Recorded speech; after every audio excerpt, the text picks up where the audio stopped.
जी दोस्तों, हम पहुँचे हैं कायद-ए-आज़म रेजिडेंसी ज़ियारत। 100 के नोट पर आप जो तस्वीर देखते हैं वो तस्वीर है इस रेजिडेंसी की।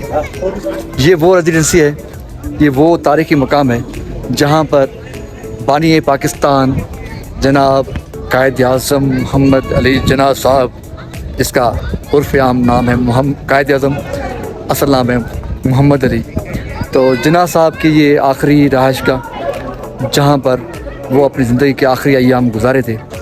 तो पाकिस्तान की तारीख़ में इसका एक अलग से एक तारीख़ी मकाम है। और ज़िंदगी के आखिरी दिनों में जब वो टीबी के बीमारी के बायस शदीद हालत में थे तो उनको सख्त सर्दी में यहाँ इस रहायशगाह में रखा गया था और इसी रहायशगाह में उनकी तबीयत बहुत बिगड़ गई थी, जिसके बाद उनको कराची मुंतकिल किया जा रहा था। तो कराची में उनका इंतकाल हुआ था। तो ये बहुत ही बड़ा तारीख़ी मकाम है पाकिस्तान का और बिलखुसूस बलूचिस्तान और ज़ियारत का। तो एक बहुत ही खूबसूरत ये रेजिडेंसी बनी हुई है। ये सारी लकड़ी से बनी हुई है। कुछ अर्सा पहले यहाँ की जो अलदगी पसंद तंजीमें उन्होंने यहाँ पर हमला किया था, उसको जलाया था, उसको बहुत बड़ा नुकसान दिया था, पहुँचाया था। उसके बाद मकामी इंतज़ामिया ने इसको अगेन दोबारा इसको रिकन्स्ट्रक्शन किया था और उसको दोबारा उसको बहाल किया है। तो यहाँ पर आप देख सकते हैं कि जिन्ना साहब का एक पोर्ट्रेट बना हुआ है। तो यहाँ पर लोग आते हैं और जिन्ना साहब के पोर्ट्रेट के साथ अपनी तस्वीर बनाते हैं। तो यहाँ पर इस वक्त भी लोग मौजूद हैं और वो यहाँ पर इस वक्त भी लोग सेल्फियाँ बना रहे हैं और अपने इस टूर को और इस मकाम पर आने के लम्हात को यादगार बना रहे हैं। तो आइए हम अंदर जाते हैं कि अंदर कौन से मनाजिर हैं और इसके और क्या तारीख़ी पहलू हैं। चलते हैं अंदर और अंदर के जो मनाजिर हैं वो भी दिखाते हैं। आप देख सकते हैं कि बहुत सारे फैमिलीज़ यहाँ आए हुए हैं जो यहाँ पर तस्वीर खींच रहे हैं। यहाँ पर बहुत एक खूबसूरती है कि यहाँ पर दरख्त बहुत सारे हैं। स्पेशली यहाँ की जो पहचान है सनोबर के जो दरख्त हैं वो यहाँ पर बहुत बड़ी तादाद में आपको मिलेंगे। बहुत ग्रीनरी है। रेजिडेंसी की जो अंदर के मनाजिर हैं वो हम आप तक पहुँचाते हैं। तो ये जी मिल्लत का पासबान जनाब मोहम्मद अली जिन्ना साहब का की रहायशगाह, यहाँ पर लिखा हुआ है मिल्लत का पासबान है, मिल्लत से जिस्म से जान मोहम्मद अली जिन्ना साहब। तो जनाब ये अंदरूनी मनाज़िर हैं रेजिडेंसी के। ये खूबसूरत लकड़ी का काम बना हुआ है।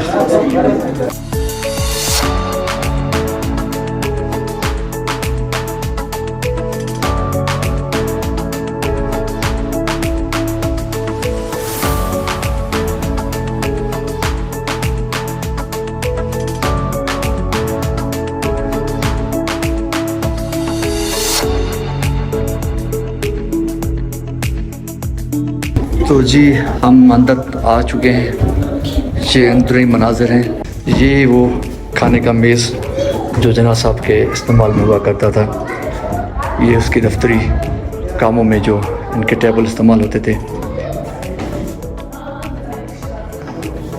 तारीख़ साज जो लोग होते हैं उनके ज़ेर इस्तेमाल चीज़ों को यादगार बनाया जाता है, उनको महफूज किया जाता है। कभी म्यूज़ियम में, कभी इस तरह उनके रहायशगाहों में। तो ये एक तारीख़ी विरसा है पाकिस्तान की तारीख़ के हवाले से। बहुत ही खूबसूरत काम किया हुआ यहाँ पर।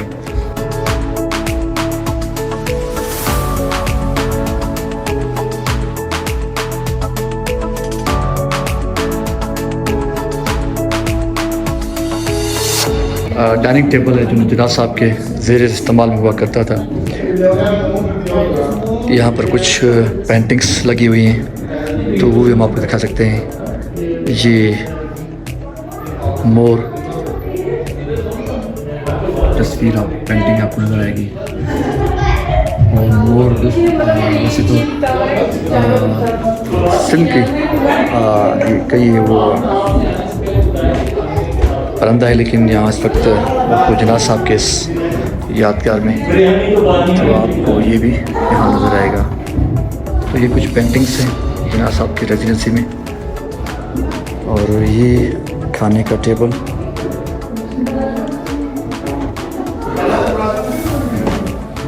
ये वही पुराने दौर के लकड़ी के बने हुए जो बिजली के बोर्ड हुआ करते थे। तो ये सारा काम यहाँ पर जो किया गया है वो लकड़ी का है। कुछ अर्सा पहले इसको अरद की पसंद लोगों ने नुकसान पहुँचाया था, लेकिन उसके बाद गवर्नमेंट ने इसको दोबारा से बनाया है। तो हम ऊपर चलते हैं ऊपर। और ये जो सीढ़ी है ये भी लकड़ी की कीमती लकड़ी से बनी हुई है कि बहुत ही खूबसूरत काम किया गया है लकड़ी का यहाँ पर। तो हम सीढ़ियों के ज़रिए हम ऊपर जा रहे हैं। तो यहाँ खिदमतगार मौजूद है यहाँ के।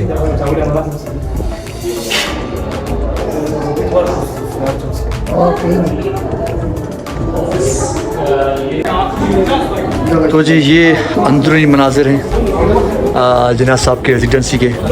और इस रेजिडेंसी का नाम है कायद आज़म रेजिडेंसी। और ये फानूस छत पर लगा हुआ है। तो लोगों की जम खफीर यहाँ पर आई हुई है। बहुत सारे लोग यहाँ सेहत करने आते हैं। और यहाँ क्योंकि यहाँ का मौसम भी बहुत खूबसूरत है। इन दिनों में पाकिस्तान भर में गर्मी की शिद्दत है, तो लोगों की एक बहुत बड़ी तादाद यहाँ घूमने आती है। जब लोग ज़्यादा आते हैं तो फिर जिन्ना साहब की रेजिडेंसी को घूमने का ज़रूर तकल्लुफ़ उठा लेते हैं। तो ये आपको चारों तरफ इस तरह की फानूस मिलेगी। तो बहरहाल ये खूबसूरत मनाज़िर हैं जिन्ना साहब रेजिडेंसी का। यहाँ से अगर हम बाहर देखते हैं तो बाहर के जो मनाज़िर हैं वो भी बहुत ही खूबसूरत और दिलकश और दिलज़ेब हैं। इस वक्त भी कुछ लोग बाहर जिन्ना साहब की जो पोर्ट्रेट है कैसे बना हुआ है, स्टैचू पोर्ट्रेट नहीं बल्कि स्टैचू। मैं पहले भी ये इसको पोर्ट्रेट कह चुका हूँ, इस पर मैं बात करूँ क्योंकि ये आर्ट की दुनिया के अल्फाज हैं, लैंग्वेज है। तो मैं आर्टिस्ट नहीं हूँ, इसी में भूल गया, इस पर बोल देता हूँ। ये स्टैचू है जिन्ना साहब की फैमिली सीढ़ियों पर बाहर अपने लम्हात को यादगार बना रहे हैं। तो ये खूबसूरत मनाज़िर आप देख सकते हैं जिन्ना साहब के रेजिडेंसी के। यहाँ से ये सेंट्रल पॉइंट है, बालकोनी कह सकते हैं। यहाँ से पूरा मंजरनामा आपको मिलेगा।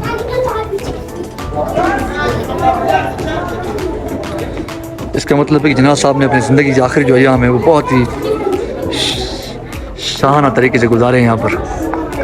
ये अलग बात है कि फिर तारीख का एक और पहलू भी है, इस पर कभी हम बाद में बहस करेंगे क्योंकि ये सिर्फ एक व्लॉग है।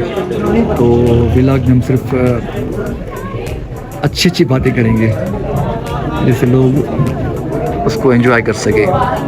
तो ये खूबसूरत मंजरनामा बहुत ही दिलकश और दिलज़ेब खूबसूरत दरख्त हैं यहाँ पर। ठंडी ठंडी हवा चल रही है और लोगों की एक बहुत बड़ी तादाद यहाँ सेहत के लिए आई हुई है।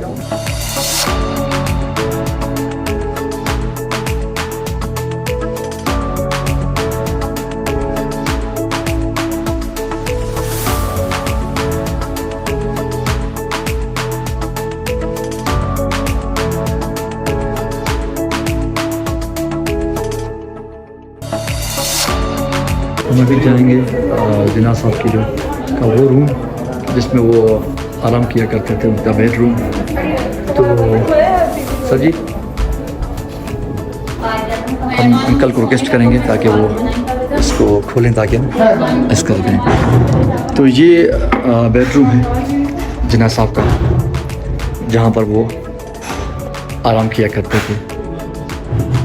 तो कितना इस बेड का इस बिस्तर का एक तारीख़ी मकाम है कि जिस पर बानी पाकिस्तान जनाब मोहम्मद अली जिन्ना साहब आराम किया करते थे अपने ज़िंदगी के जो उनके बिलखुसूस आखिरी अयाम हुआ करते थे।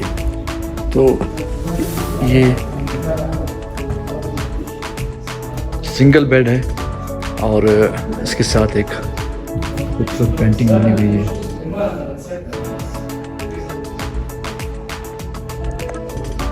ये खूबसूरत मनाजिर हैं, हम आपको दिखा सकते हैं कि बानी पाकिस्तान जनाब मोहम्मद अली जिन्ना साहब के अपने जो उसका आराम गाह था आखिरी, जहाँ पर वो आराम किया करते थे आखिर ज़िंदगी के आखिरी दिनों के दिन जब वो बीमार हुआ करते थे। तो ये उसके ज़ेर इस्तेमाल चीज़ें हैं, ये इनके रूम में टेबल पड़ा हुआ है, उनके चेयर्स हैं जो जिन्ना साहब के इस्तेमाल में हुआ करते थे। तो अगेन ये एक पेंटिंग आपको नज़र आएगी और ये यहाँ पर बैठ के लिखने का काम करते थे।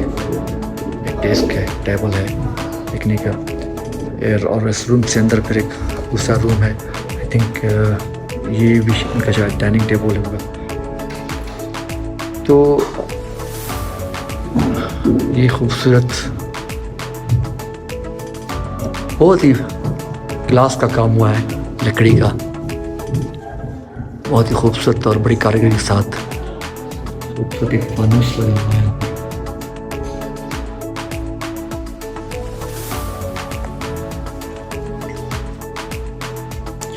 यहाँ से फिर बालकोनियाँ हैं, खिड़कियाँ हैं, जहाँ से बैरूनी जो मनाज़िर हैं वो देखने को मिलते हैं।